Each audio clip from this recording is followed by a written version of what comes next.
তো বন্ধুরা দেখো, আজকেও কিন্তু সেই সকালবেলা উঠে আমি ঝাড় দিতে লেগে পড়েছি। আর ছেলে মেয়ে কিন্তু আজকে খুব সকালবেলা উঠে পড়েছিল। সকালবেলা উঠে আর ঘুমাবেই না, কি অবস্থা! ওরা বাইরে যাওয়ার জন্য বেশি কান্নাকাটি করছিল।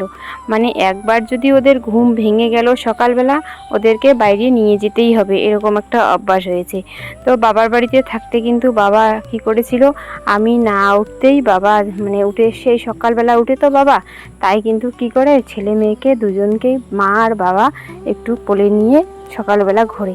আর সেটাই হয়েছে ওদের অভ্যাস। এখন বাড়িতে এসেও কিন্তু আর ঘুমোতে চায় না। একবার জেগে গেলে ওদেরকে বাইরে বের করতে হবে। তোমাদের দাদাভাই কি করে, সেই সকালবেলা উঠে ওর কাজগুলো, গরু বের করা থেকে শুরু করে গরুকে খড় দেওয়া সমস্ত কাজ করে কিন্তু ছেলে মেয়েকে বাইরে নিয়ে যায় ঘোরার জন্য, রাস্তায় একটু ঘুরে আনে ওদেরকে। তো আজকেও তাই হয়েছে। এদিকে দেখো বন্ধুরা, তোমাদের সঙ্গে কথা বলতে বলতে আমার কিন্তু ঝাড় দেওয়া হয়ে গেছে। আর ছেলে মেয়ে তো এখনও ঘুমার কোনো নাম নেই। তো ছেলে মেয়েকে আবার ঘুম পাড়িয়ে দিব, একটু খাইয়ে দিয়ে তারপরে। আর এইদিকে আমার বনিমা কিন্তু খুব সকালবেলা উঠেছিল। সকালবেলা উঠেই কিন্তু স্নান করেছে। ও কি করে, আজকে সকালবেলা উঠে স্নান করেছে কেন, স্কুল থেকে এসে আর স্নান করতে হয় না এই জন্য। তো সকালবেলা স্নান করে স্কুলে গেলে কি ফ্রেশ লাগে নিজেকে, তো ওর নাকি ওটাই ভালো লাগে। এখন থেকে কিন্তু কি করে, দুদিন বোধহয় এমনি এমনি করে স্কুলে গিয়েছিল। এখন কিন্তু সকালবেলা 7টায়, 7টার আগে আর কি, ও 5টায় ওঠে। তো স্নান টান করে তারপরে কিন্তু স্কুলে যায়। আর এইদিকে কিন্তু আমার ঝাড় দেওয়াটা কমপ্লিট হয়ে গেল। গুড মর্নিং বন্ধুরা, তোমরা সকলে কেমন আছো? আশা করি তোমরা সকলে খুব ভালো আছো। মিবান অ্যান্ড মিথি ব্লগে আমি মনিকা, সবাইকে আমার আন্তরিক শুভেচ্ছা জানিয়ে আজকের ব্লগটা শুরু করছি। এদিকে দেখো ছেলে কোলে, আর এই যে এখানে এসেছিল একটা ইসের দোকান, কী বলে, লোহা ভাঙা, টিন ভাঙা এগুলো নেয়। তো ওই ইসেটা এসেছে লোকটা। তো যাই হোক, এগুলো বাড়ি থেকে ভাঙাচুরো কী আছে নিয়ে যাচ্ছে। তো এইদিকে এই যে ছেলে আমার কোলে, আর মেয়ে হচ্ছে তোমাদের দাদাভাইয়ের কোলে হচ্ছে মেয়ে। তো মেয়েকে কিন্তু তোমাদের দাদাভাই ঘুম পাড়ানোর চেষ্টা করেছে। আর এদিকে কাকু কিন্তু এসেছিল আমার মেয়েকে দেখে। তো আমার মেয়ের সঙ্গে কথা বলে কাকু চলে গেল। আর এদিকে আমাদের টুকসিটা এখানে বাঁধাই আছে। ছেলের কিন্তু প্রচণ্ড ঘুম পেয়েছে, ও ঘুমের জন্য একদম মুখে হাসি নেই।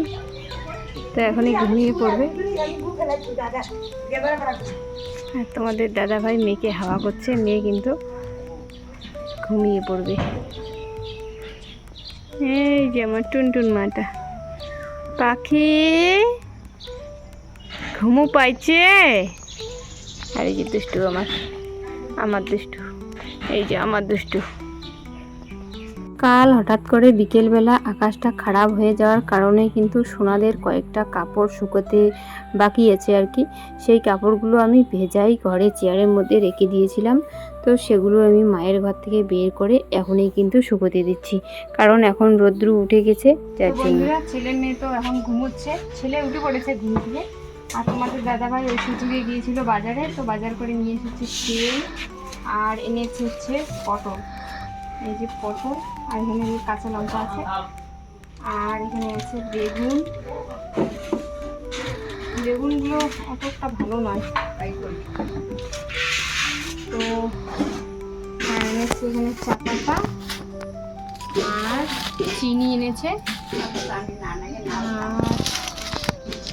এনেছে লবণ, আর এখানে এনেছে গরুর লবণ। তো আমাদের যেহেতু গরু আছে, এই লবণগুলো কিন্তু আমরা গরুকে খাওয়াই, আর এটা হচ্ছে আমাদের খাওয়ার লবণ। তো যাই হোক, এগুলোই ছিল আজকের বাজার।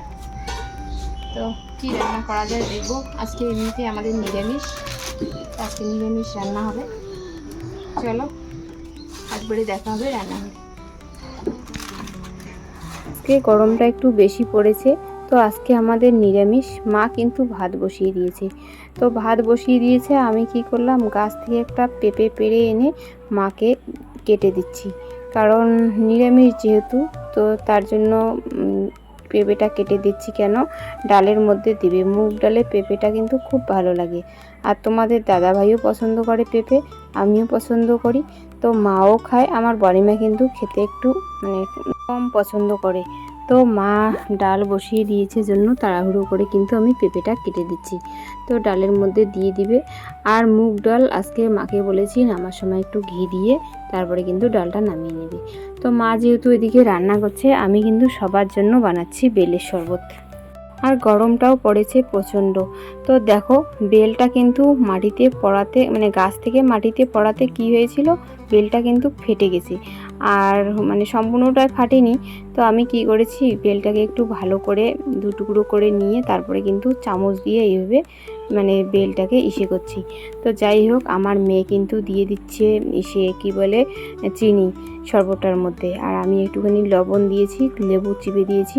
এখন কিন্তু মানে সবগুলোকে আমি মিক্সড করে নিচ্ছি আর কি। আর এদিকে দেখো বেলের মাঝখানে যে এই অংশটা থাকে, এটা কিন্তু একটা শক্ত অংশ, এটাকে আমি ফেলে দিলাম। আর ছোট্ট ছোট্ট বেলের যে সেগুলো কিন্তু আমি হাত দিয়ে একটু মানে ঘষে নিচ্ছি। তো যাই হোক, বেলের শরবত খেতে ভীষণ ভালো লাগে। এবছরে কিন্তু আমি বেলের শরবত খেতে পারবো না, কারণ সোনারা এই বছরে খুবই ছোট্ট, আমাকে বেলের শরবত খেতে দিবে না। বেলের শরবতটা খুব ঠান্ডা জিনিস, তো যার জন্যে আমাদের বাড়িতে আমাকে বেলের শরবত খেতে দেয় না। যাই হোক, আমি এবছর না হয় নাই খেলাম, আমার কিন্তু খুব পছন্দের জিনিস। কিন্তু দেখো আমি সবাইকে করে দিচ্ছি, আমার করে দিতে কিন্তু খুব ভালো লাগছে। তো যাই হোক, আমি কাকে কাকে দিচ্ছি অবশ্যই তোমরা দেখতে পাবে আমি কাকে কাকে বেলের শরবতটা খাওয়ালাম। তো তোমাদের দাদাভাই তো 1 নম্বরে, 2 নম্বরে আমার বনিমা। দেখো আমি ছাঁকনি দিয়ে কিন্তু শরবতটাকে এভাবে ছেঁকে নিলাম। একদম কি সুন্দর হয়েছে কালারটা, আর একদম অরেঞ্জ কালার লাগছে। তো যাই হোক, এইদিকে এই যে দীপিকা এসেছে, তো আমি একবার ডাক দিলাম কে কে বেলের শরবত খাবি আয়। তো এদিকে দীপিকা শুনতে পেয়েছে, দীপিকা এসেছে। আর আমার বাপি ভাই মাত্র কাজ থেকে চলে এসেছে, তো ওকে দিলাম 1 গ্লাস।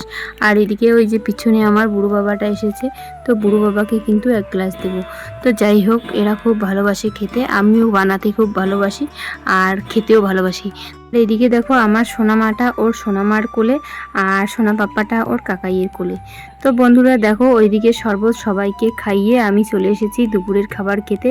তো আজকে দুপুরের খাবারে ছিল মুগের ডাল, আর হচ্ছে কাঁঠালের বীজের ভাজা, আর হচ্ছে আলু ভাজা, আর সঙ্গে ছিল একটা লেবু।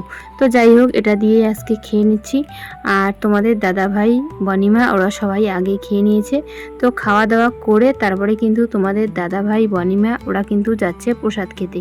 তো একটা প্রসাদের নিমন্ত্রণ ছিল আজকে, তো আমাদেরকে রেখে তোমাদের দাদাভাই মেয়েকে নিয়ে কিন্তু চলে গেল প্রসাদ খেতে।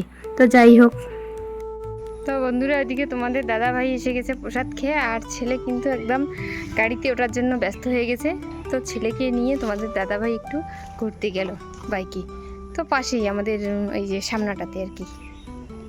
প্রসাদ খেয়ে তোমাদের দাদাভাই একদম ওখানে লেট করেনি, তাড়াতাড়ি চলে এসেছে। বাড়িতে ছেলে মেয়ে দুজনেই ছিল আমার কাছে, যার জন্য কিন্তু তাড়াহুড়ো করে প্রসাদটা খেয়ে চলে এসেছে। যাও মা যাও, আসো আমার কাছে, যাও আমার কোলে যাও, আসো যাও আসো যাও, যাও আমার কোলে যাও, আসো আমার কাছে আসো, যাও যাও। থাক না, বাড়ি নিয়ে যাও। এইদিকে কিন্তু আমাদের সোনা পাপ্পা কিছুতেই বাইক থেকে নামছিল না, তোমাদের দাদাভাই দেখো জোর করে নামিয়ে দিচ্ছে। বিকেলের পরে বন্ধুরা তোমাদের সঙ্গে আর আমি কোনো কিছুই শেয়ার করতে পারলাম না। তো এইদিকে চলে এসেছি রাত্রের খাবার খেতে। তো রাত্রে সিদ্ধ ভাত রান্না করেছে মা, তো তাই একটু খেয়ে নিচ্ছি। এখন তো মার অনেকটা বয়স হয়ে গেছে, বয়স হয়ে গেলে কিন্তু মানুষের আর রান্না বান্নায় আর মন থাকে না, আর রান্না বান্না করতেও ইচ্ছে জাগে না। তো তার মধ্যে আরও অসুস্থ হলে আর তো কোনো কথাই নেই, বাধ্য হয়ে কিন্তু মা এই কাজগুলো করছে। তো বন্ধুরা ভিডিওটাকে আর বেশি বাড়াবো না, তোমরা সকলে ভালো থাকো, সুস্থ থাকো। আর আমার ভিডিও ভালো লাগলে অবশ্যই লাইক, কমেন্ট, সাবস্ক্রাইব করে আমার পাশে থেকো। তাহলে দেখা হচ্ছে আগামী দিন, ফিরে আসছি আরেকটি সুন্দর ব্লগ ভিডিও নিয়ে।